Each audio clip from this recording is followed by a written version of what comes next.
अजीजा Neyman आपको आपके भाई आदिल राजा का सलाम पहुंचे। मैं आपको खुश आमदीद कहता हूं। सोल्जर स्पीक्स के ऊपर आज 9 जनवरी 2026 है और चाचू की तबीयत मेरे बहुत खराब है। मेरे जो विस्की वाले चाचू हैं वो बहुत ज्यादा परेशान हैं क्योंकि उनको लगता है कि मेरे वीलॉग देखने के लिए मिल रहे हैं और मुझे कहा जा रहा है कि आपके ऊपर अगला हमला 2 दिन बाद भी आ सकता है।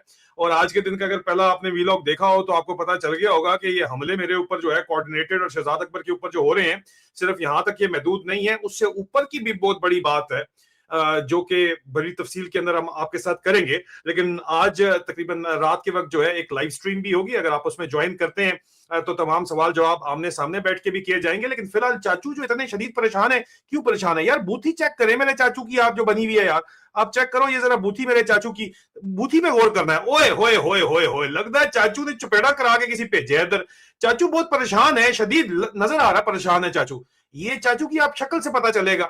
और ये डब्बे लगा के जो है इस वक्त ड्रोन उड़ाने के मुजाहरे लाहौर के अंदर वो जाके कर रहे हैं, क्योंकि मैंने बताया था कि चाचू जो है वो ट्रप्स के अंदर नहीं जा सकते। लेकिन आप मुझे बताएं कि ड्रोन जो है इस वक्त दिखाए तो जा रहे हैं, डब्बे जो लगाए हुए हैं इनके ऊपर, उनमें और चाचू के अंदर जो डिस्टेंस है, और ड्रोन इस तरफ तो आने की उम्मीद भी नहीं आप कर सकते, सवाल ही नहीं पैदा होता। लेकिन चाचू की शक्ल जो है वो आपको बता रही है कि चाचू बहुत सख्त परेशान है। चाचू परेशान क्यों है?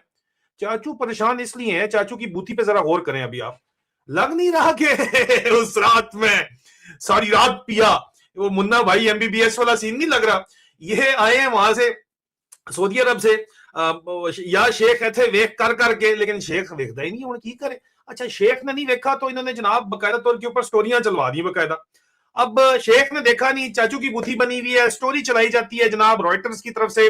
रॉयटर्स स्टोरी चलाता है, exclusive, Pakistan Saudi in talks on JF-17 jets for loans deal. Sources से अरीबा शायद और साद सईद साहब फरमा रहे हैं। यार मुझे समझ नहीं आई। मैंने लिखा कि मेरी जाती राय के मुताबिक क्या रॉयटर्स जो है वो पीआर एजेंसी है?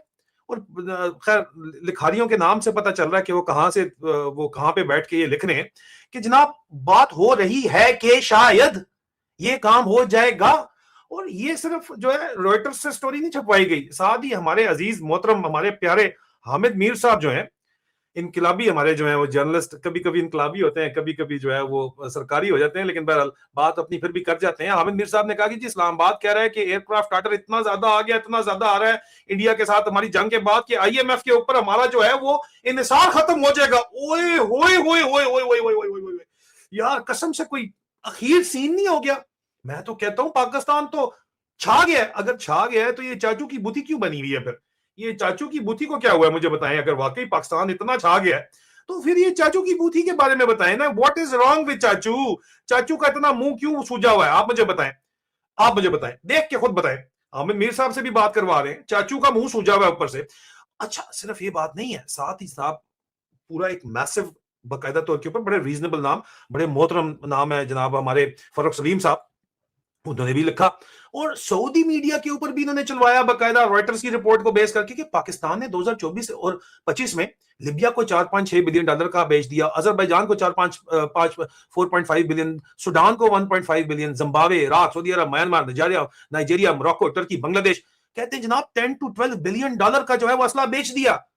सर को हाँ, खुदा का वास्ता है यार, मतलब वो MOUs है। पहली तो बात MOUs है, एक्चुअल जहाज तो पाकिस्तान की अपनी बनाने की कैपेसिटी पर ईयर 25 से ज्यादा है ही नहीं, और पाकिस्तान की अपनी इंटरनल जो इस वक्त रिक्वायरमेंट है वो ही नहीं पाकिस्तान मीट कर सकता।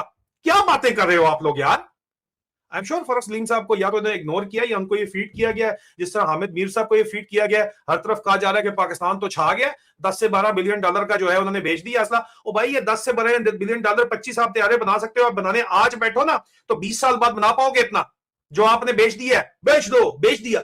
MOU आपके हुए हैं, कोई भी डिलीवरी आपने नहीं की इस वक्त। आप क्या बात कर रहे हैं?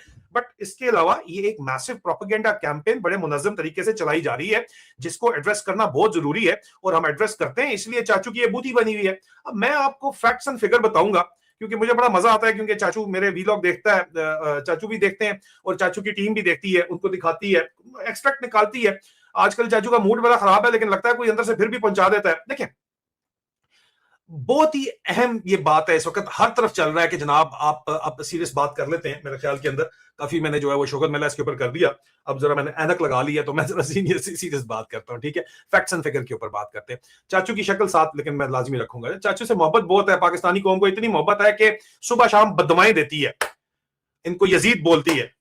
और इनकी बूथी अगर आप चेक करें तो आपको अंदाजा हो रहा है यार, मतलब आप मुझे बताएं ये जो काले काले हल्के हैं आंखों के गिर्द है जी, ये कैसे आ जाते हैं? ऐसे ही आ जाते हैं आपके ख्याल के अंदर? मेरा चेहरा जरा शायद बहुत ज्यादा आपको बड़ा नजर आ रहा है इस वजह से, चाचू का चेहरा इतना नहीं। अभी देखें जरा, चेक करें, ये जो रातों की नींदें हराम हुई हुई नजर आ रही हैं मुंह के ऊपर हराम तरीके से, आप मुझे बताएं ना। तो और भी बहुत कुछ हराम है, ये जो खा और पी रहे हैं उसका भी चाचू का जो है उसका असर तो मौजूद है। लेकिन अब ऑन अ सीरियस नोट, ये जो हरकतें कर रहे हैं जनाब, ये कि जी हमने JF-17 की डील 10 से 12 बिलियन डॉलर कर दी है, ठीक है। खबरें चला रहे हैं कि जनाब पाकिस्तान JF-17 बेचकर अपने जो है वो कर्जे उतार देगा। ये नया नैरेटिव चल रहा है और कुछ नहीं चल रहा, या शेख थे लेख भी नहीं चल रहा। आप देख लें, कल इनको लिफ्ट कहीं से नहीं मिल रही, तो ये नया ड्रामा इन्होंने शुरू किया हुआ है, ठीक है। सोशल मीडिया के ऊपर आप देखो कि शोर है, जर्नलिस्ट कह रहे हैं KSA को JF-17 बेचकर IMF के ने जो है वो $2 अरब के लोन खत्म हो जाएंगे। लेकिन सवाल ये है कि क्या ये सब हकीकत है या सिर्फ हाइप है? हकीकत है या हाइप है? अब हम जज्बात नहीं, फैक्ट्स के ऊपर बात करते हैं। काफी शुगल मिला हो गया, ठीक है। मैं सिर्फ दरमियान में आऊंगा, फिक्र ना करें, राह मुझसे जाता नहीं है। JF-17 असल में किसका है, इस पे बात कर लें। वो थंडर थंडर थंडर, वो thunder bird coming, thunder bird जो है ये है किसका? ये JF-17, ये जो आप बेचने के लिए यहाँ पे ऑलरेडी बैठे हुए, रॉयटर्स की रिपोर्ट सामने रखते हैं ना, रॉयटर्स को जो PR एजेंसी बनाया जा रहा है इन की तरफ से, तो इसके ऊपर बात करते हैं। देखिए कि सबसे पहली बात ये है कि JF-17 है क्या, ये आप चेक कर लें, ठीक है। बन रहा पाकिस्तान में, पाकिस्तान का जहाज आप मार्केट कर रहे हो, पाकिस्तानी झंडा लगाया हुआ है। JF-17 कोई लेकिन प्योरली पाकिस्तानी फाइटर जेट नहीं है, ये तो सबको पता ही है ना, ये तो सब मानते हैं। ये एक साइनोपाक मतलब चाइना और पाकिस्तान का प्रोजेक्ट है, ठीक है। और टेक्नोलॉजी का मुकम्मल कंट्रोल चाइना के पास है। आप बात कर रहे हैं जी भारत के बाद बड़े ऑर्डर आ रहे हैं, तो ऑर्डर चाइना को जा रहे हैं। इसका एयर फ्रेम का डिजाइन जो है, अब ये सारे फैक्ट्स हैं, चाइना का है। JF-17 का एयर फ्रेम का डिजाइन चाइना का है। इसका इंजन जो है RD-93 वो रशिया का है। इसके अंदर जितने एवियोनिक्स लग रहे हैं, रडार लग रहे हैं, जितने वेपन है वो चाइनीज और रशियन है। और एक्सपोर्ट क्लियरेंस इसकी बीजिंग से होती है भाई। तुम किधर बेच रहे हो चाचा? तो जिधर से एक्सपोर्ट क्लियरेंस है वहीं से मिलेगा। पाकिस्तान का रोल सिर्फ और सिर्फ इसकी असेंबली है, असेंबली कर देते हैं वो इसकी PF कामरा के अंदर। यानी पाकिस्तान मैन्युफैक्चरर नहीं है, पाकिस्तान असेंबलर और ऑपरेटर है, बिल्कुल इसमें कोई शक नहीं है। अब एक्सपोर्ट रजीम के ऊपर अगर आप बात करते हैं तो पाकिस्तान तो अकेला ये फैसला ही नहीं कर सकता कि ये जनाब हम ये बेच देंगे। हाँ, एक सेल्समैन और मार्केटिंग टीम का काम जो है वो ये लोग जाके करते जरूर है, उसमें इनका कमीशन जरूर होता है।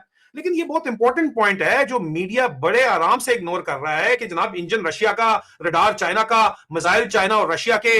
इसका मतलब है कि पाकिस्तान खुद से डिसाइड कर ही नहीं सकता कि उसने किसको कितना बेचना है। भाई क्या बात कर रहे हो आप? और रशिया पे इन्फ्लुएंस जो है वो इंडिया का अपना इन्फ्लुएंस है। पाकिस्तान खुद से प्राइस भी सेट नहीं कर सकता, पाकिस्तान टेक्नोलॉजी ट्रांसफर नहीं कर सकता। हर एक्सपोर्ट डील चाइना से अप्रूव होनी है, रशिया से अप्रूव होनी है, और वेपन एक्सपोर्ट लाइसेंसेस मॉस्को से, इंजन के लाइसेंस मॉस्को और बीजिंग से आने, ठीक है जी। ठीक है, आप सिर्फ प्योरली भी अगर बीजिंग का करते हैं, नया उनका इंजन आया हुआ है वो भी लगाते हैं, तो तब भी बीजिंग से ही क्लियरेंस आएगी। तो इसलिए ये कहना कि पाकिस्तान ने सऊदी अरब को JF-17 या नाइजीरिया को या अजरबैजान को या लिबिया को या बांग्लादेश को बेचनी है, ये टेक्निकली अधूरी और गलत बात है। जज्बात में नहीं, सही बात कर रहे हैं। अब पैसे की बात के ऊपर आते हैं, जो कहने कि हम सारे कर्जे उतार देंगे IMF के, ठीक है। और दरमियान में बात ध्यान में रखें कि आप JF-17 25 से ज्यादा बना ही नहीं सकते, और आपकी अपनी जो कैपेसिटी है इस वक्त, आपकी जो अपनी रिक्वायरमेंट है वो ही मीट नहीं कर सकती आपकी मैन्युफैक्चरिंग कैपेबिलिटी इस वक्त। ये बात ध्यान में रखेगा, ठीक है। और आपने उसको भी मीट करना है और आपने उनको भी देना है जाके, अगर बाहर भी बेचने हैं तो ये तो भाई आप 30-40 साल बाद, आसम मेरे चाचू जो है, चाचू इसकी तो जिंदा भी नहीं होना उस वक्त, ये लिखवा के लाए हैं कि यहाँ बैठे रहेंगे। लेकिन बहरहाल ये जो बात करें ना, देखिए सवाल असल तो ये ना कि पैसे की बात करें, पल्ले नहीं तेला ते कर दी मेला मेला, ठीक है। पैसा कितना मिलता है आप देखो, मान लेते हैं, चलो ठीक है, मान लिया एक जब JF-17 की कॉस्ट जो है वो 25 to 30 मिलियन तकरीबन जो है वो डॉलर के करीब है। ओके ठीक है, मानते हैं जनाब इतना है इसके करीब, ठीक है। अब इस सिचुएशन के अंदर, ठीक है जी, तो अब हिसाब किताब कर लेते हैं ना। तो पाकिस्तान का एक्चुअल प्रॉफिट मार्जिन कितना है इसके अंदर? भाई engine, air frame, avionics, radar, सब कुछ तो बाहर से आ रहा है। आपने तो सिर्फ मजदूरी लेनी है।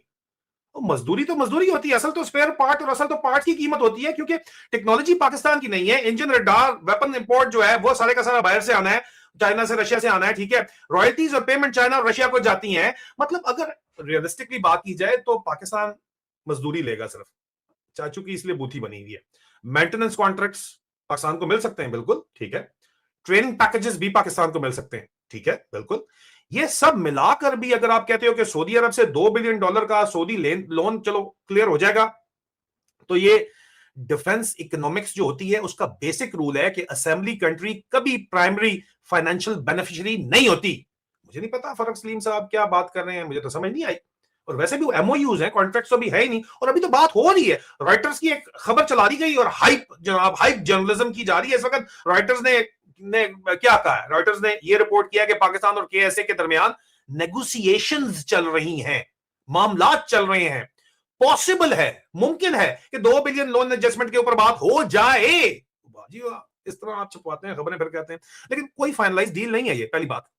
और कोई कॉन्ट्रैक्ट साइन नहीं हुआ, और कोई चाइनीज अप्रूवल नहीं है। और अगर हो भी जाता है तो पाकिस्तान का फिर भी जो है वो काम कुछ नहीं होने वाला, मजदूरी सिर्फ मिलनी है। यानी एक तरफ तो ये मुज़ाकरात है, नेगोशिएशन है, कोई डील नहीं हुई, और इसके बावजूद कुछ जर्नलिस्ट जो है वो कह रहे हैं कि जी पाकिस्तान के कर्ज उतार दिए जाएंगे। अमन मीर साहब यार खुदा ना खौफ, लेकिन वो बड़े सियाने हैं, उन्होंने अरब न्यूज को कोट कर दिया, ठीक है। उन्होंने जाके रॉयटर्स को कोट कर दिया। रॉयटर्स की स्टोरी आप देखें वो किन्होंने लिखी है। उनसे पूछे, वो कहे जी ये तो हमें खबर आई है कि ये होना है, अगर आपने इस तरह ही लगानी है खबरें तो फिर आपकी होगी, चल गई, जो है ना बात बन गई। ये जर्नलिज्म नहीं है यार, ये हेडलाइन इंजीनियरिंग है बेसिकली। प्लीज बात समझिए, ठीक है। असल बेनिफिक्टर इन तमाम डील्स का, जिसको बहुत हाइप अप किया जा रहा है, अगर JF-17 एक्सपोर्ट होता है तो चाइना की टेक्नोलॉजी और उनके वेपन्स का फायदा होता है, वो बिकते हैं। रशिया के इंजन्स और उनका एमुनेशन का फायदा होता है, वो बिकते हैं। पाकिस्तान को सिर्फ बहुत ही मतलब डॉलर के ऊपर पेनी मिलती है। हाँ, पॉलिटिकल ऑप्टिक्स बड़ी है, पाकिस्तान ने JF-17 बेच दिया, वाह वाह वाह वाह वाह जी। शॉर्ट टर्म गुडविल एक क्रिएट होती है भाई, वो उनका JF-17 बेच रहे हैं, वो एक्सपोर्ट टेक्नोलॉजी बेच, डिफेंस मिलिट्री इंडस्ट्रियल कॉम्प्लेक्स खड़ा हो गया है वो। भाई आप जो बेच रहे हो यूक्रेन के अंदर, वो गोलियां मोलियां मटर शटर जो विंटेज एमुनेशन का, वही आप बेच रहे हो, वो भी अपना जीएस रिजर्व निकाल के बेच रहे हो। आपका अपना भी पूरा नहीं पड़ा, ठीक है। और आपका अपना पूरा नहीं पड़ा, इसलिए मैंने जो सोल्जर्स का खत एफसी की तरफ से आया, वो रो रहे हैं कि हमें जवाब देने की इजाजत नहीं है, टीटीपी के पास बड़े एडवांस वेपन है, हमें तो वेपन्स भी नहीं देते, और हमें मरवा रहे हैं यहाँ पे बैठे हुए। क्यों आपने सारा बेच दिया जाके यूक्रेन के अंदर? आपके पास बचा ही कुछ नहीं है। पाकिस्तान सिर्फ और सिर्फ यहाँ पे इस मामले के अंदर सेल्समैन कर रहा है और मार्केटिंग कर रहा है, ओनर नहीं है। बात समझ जाए आप वो टाई लगा के मेडिकल रैप नहीं फेर रहे होते ब्रीफकेस पहन के, वही आपकी औकात है। जितनी मर्जी आप पंप मार लो, जितनी मर्जी आप जो है वो डिजम डिजम डिजम वाले जो है क्लिप्स बना लो, हकीकत तो यही है। और यही बातें आपको पसंद नहीं आती, इसलिए आप हमले करने सुबह शाम चले हुए होते हैं, ठीक है। JF-17 जो है वो पाकिस्तान को कर से नहीं निकाल सकता, ये अपना दिमाग जो है पहले सेट कर ले, ठीक है। ये नासमझी है, और ये जानबूझकर पब्लिक को बेवकूफ बनाया जा रहा है, जो ये हमेशा से करते चले आए हैं। फुदू लगाया जा रहा है, जो हमेशा से करते चले आए हैं। पाकिस्तान का कर्जा जो है वो IMF से सॉल्व होता है दोबारा मजीद कर्जा लेके। एक्सपोर्ट अगर डाइवर्सिफिकेशन आप करेंगे, सियासी इस्तेकाम लेके आएंगे और इमरान खान को लेके आएंगे, तब माशी इस्तेकाम आएगा, क्योंकि सियासी इस्तेकाम सिर्फ तब आ सकता है, इंडस्ट्रियल पॉलिसी के ऊपर बेस भी तब करता है, इन्वेस्टमेंट तब आएगी कि जनाब ये आप जो फुदू फिक्स कर रहे हैं, इमरान खान को लाए बगैर, पॉलिटिकल स्टेबिलिटी लाए बगैर आपका कोई काम नहीं हो सकता। एक फाइटर जेट डील से ये आपके कर्जे नहीं उतर सकते। JF-17 बिल्कुल एक रिस्पेक्टेबल प्लेटफॉर्म है, in all fairness it's a very good platform, लेकिन इसे इकोनॉमिक सेवियर बनाना ग्राउंड रियलिटी के खिलाफ है। फैक्ट्स को हाइप पर कुर्बान मत करो, खुदा का वास्ता, ये जो तुम बकवास कर रहे हो। और अगर आप चाहते हैं कि मैं डिफेंस डील और ब्रेकडाउन इनका मजीद करूं, या स्पेसिफिक जर्नलिस्ट के क्लेम को फैक्ट चेक करूं, या पाकिस्तान चाइना डिफेंस रिलेशनशिप की डिटेल में आपको समझाऊं, तो मुझे जरूर बताइए कमेंट्स के अंदर। बहुत जल्द दोबारा मुलाकात होती है, अपना ख्याल रखिए, खुदा हाफिज।